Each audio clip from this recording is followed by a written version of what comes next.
শীতকালীন সবজিতে এখন বাজার ভরপুর। এখন আমরা ইচ্ছা করলেই অনেক প্রকারের সবজি দিয়ে একটা সবজি করে নিতে পারি। সেরকমই আমি অনেক প্রকারের সবজি দিয়ে একটা সবজি করে নিলাম। আমি আজকে সবজি তৈরি করব আর পরোটা তৈরি করব। সবজি দিয়ে পরোটা খেতে অনেক মজা লাগে। এখানে আমি একটু তেল গরম করে তার মধ্যে শুকনো মরিচ, জিরা, পেঁয়াজ, রসুন, কাঁচামরিচ দিয়ে ভালো করে নেড়েচেড়ে এর মধ্যেই কেটে ধুয়ে রাখা সবজিটা দিয়ে দিলাম। এটাকে একটু ভালো করে নেড়েচেড়ে একটু লবণ, হলুদ দিয়ে ঢাকনা দিয়ে ঢেকে রেখে দেব কিছু সময়। এভাবে করে আমি ঢাকনা দিয়ে ঢেকে রেখে দেব। কিছু সময় অপেক্ষা করব, তারপরে আবারও একটু ঢাকনাটা তুলে আমি নেড়ে ছেড়ে দেবো এটাকে ভালো করে। আর এর মধ্যে আমি একটু মুসুরির ডাল দিয়েছিলাম। ডালটা আমার রান্না করা একটা ডাল ছিল, সেই ডালটাই দিয়ে দিয়েছি। একটু ডাল দিলে ভালো হয়, তাইলে সবজিটা আঠালো আঠালো হয় আর খেতেও অসাধারণ লাগে। উপর থেকে ধনিয়া পাতা ছড়িয়ে আমার সবজিটা হয়ে গেল। এখন আমি এটাকে নামিয়ে ফেলবো।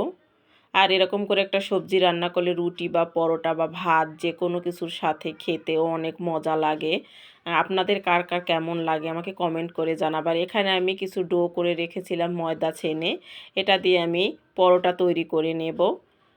আমি পরোটা অত সুন্দর করে তৈরি করতে পারি না, তারপরে একটু আপনাদেরকে করে দেখাচ্ছি আমি যেভাবে আর কি করি। আমি যেভাবে করি আমার চলে, আমি বানিয়ে খেতে পারি। আর আপনারা অবশ্যই ভিডিওটা একটু ধৈর্য সহকারে দেখবেন। আর আমার ভিডিওটা ভালো লাগলে আমাকে কমেন্ট করবেন, পাশে থাকবেন, আমাকে সাবস্ক্রাইব করবেন। এই তো এভাবে একটু ভাঁজ দিয়ে আমি পরোটাটা বেলে নেব। বাকিগুলো এভাবে করে নিয়েছি। এখন পুরোটা আমি করে আমার পরোটা বেলা হয়ে গেছে। এখন এটাকে আমি তুলে একটু ছেঁকে নেব।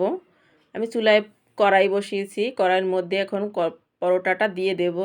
এটাকে একটু ভালো করে উল্টে পাল্টে ভাজি করে নেব। যে একটা পাশ হয়ে গেছে, চারপাশ থেকে একটু তেল দিয়ে দেব। তেল দিয়ে একটু ঘুরিয়ে ঘুরিয়ে এটাকে আমি ভাজি করে নেব।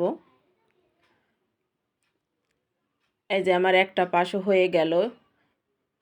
এভাবে ব্রাউন করে আমি একটু ভাজি করে নেব। উপর থেকে আরও একটা পরোটা দিয়ে দিলাম। উপরে ওই পরোটাটার একটু তেল লেগেছিল, এজন্য বাকি তেলটা যেন ওইটাই চলে যায়। এই যে একটা হয়ে গেছে, আমি অন্যটাও ভাজি করে নিচ্ছি। এই যে দুইটা পরোটা আমার হয়ে গেছে।